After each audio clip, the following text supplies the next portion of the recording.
Uh, I will discuss with you now F state orbital diagram. Remember D2 configuration, you can find out its ground state and the excited states. Remember its ground state was T1G triplet, and then there were excited states T2G triplet, T1G triplet coming from P, and A2G triplet. It's the same thing. So what I'm saying is D2 gives F state and P state. The same way D7 also gives F state and P state. Similarly D3 also gives and D8 also gives F and P states. So we can make a orbital diagram, simple energy level diagram. F and F splits up into T1, T2, T1 coming from P and E to G.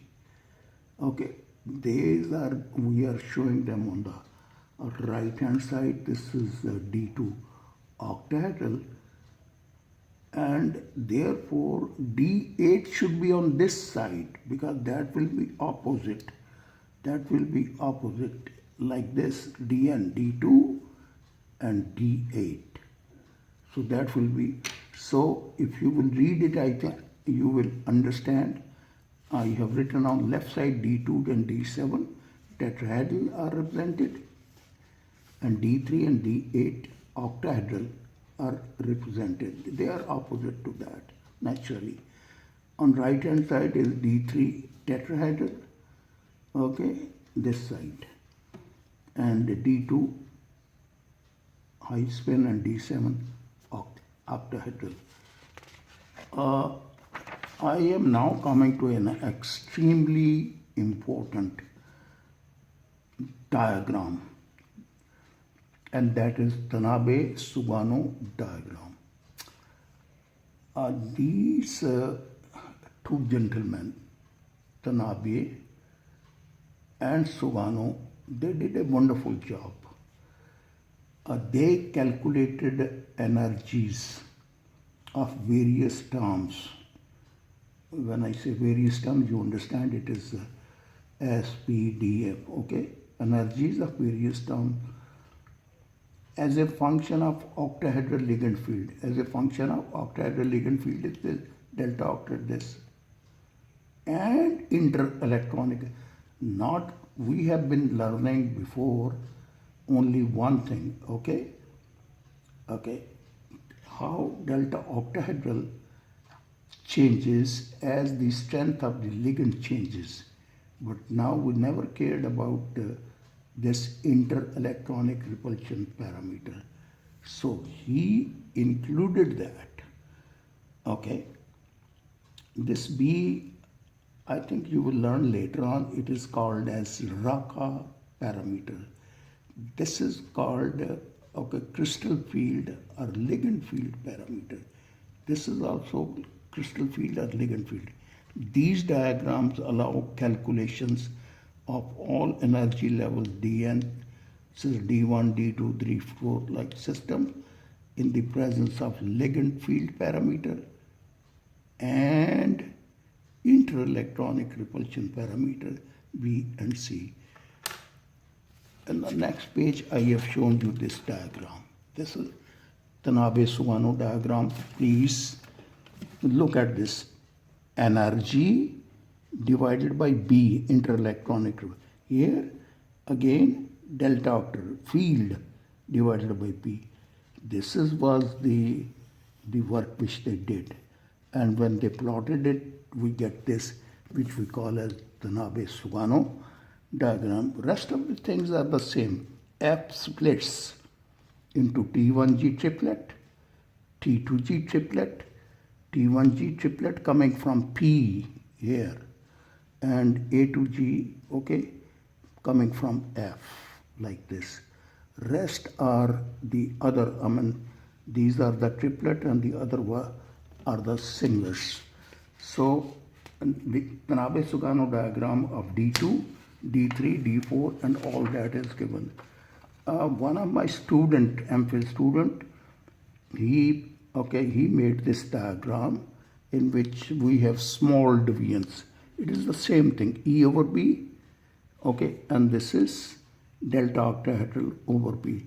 So when you will read it, you will we will be using this diagram, okay, in calculations. Let me come to, there are three very essential features of Tanabe-Sugano diagram. It is a plot of delta octahedral over B versus E over B. I have already shown it. Thus, the fact that B is a function of ligand field and metal is built in. The Tanabe-Sugano diagram can be used for any combination of metal and ligand. Now, please see this. Okay, it's a plot of E over B. Okay, this B is included in energy things, and B is included in this. So this is what the second point is. Tanabe-Sugano, the ground state is always made the horizontal. Okay, here is the ground state. This x-axis is made the ground state. So it becomes easy from here to here, from here to here, from here to here. Transitions one can find out so easily. The Tanabe-Sugano diagram states is always made horizontal line, okay, ground state.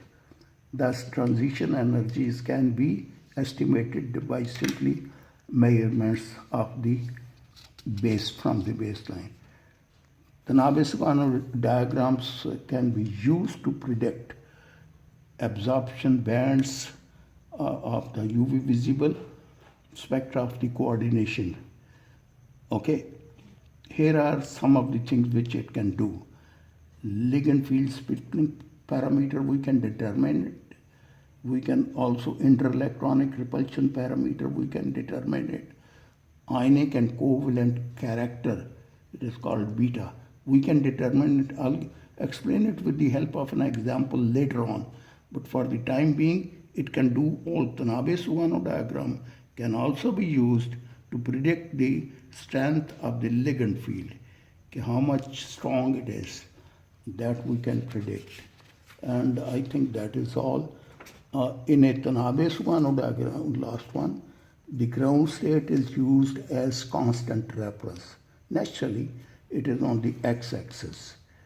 The energy of the ground state is taken to be zero, good, for all field strengths, and the energies of the other terms and their components are plotted with respect to the ground state. So ground state is here, and the other terms, this is zero line, and the other terms go up like this. Thank you very much. Next, I'm going to talk with you in lecture 14 about how Tanabe-Sugano diagram is going to help us in determining ligand field splitting parameter. What are those? Delta octahedral or DQ. Also interelectronic repulsion parameter. How do we calculate actual value of this? Then ionic and covalent, very good things you will learn in the next lecture. Okay, the strength of the field, the ionic character, covalent character, value of delta octahedral, value of interelectronic repulsion and all that. Thank you very much.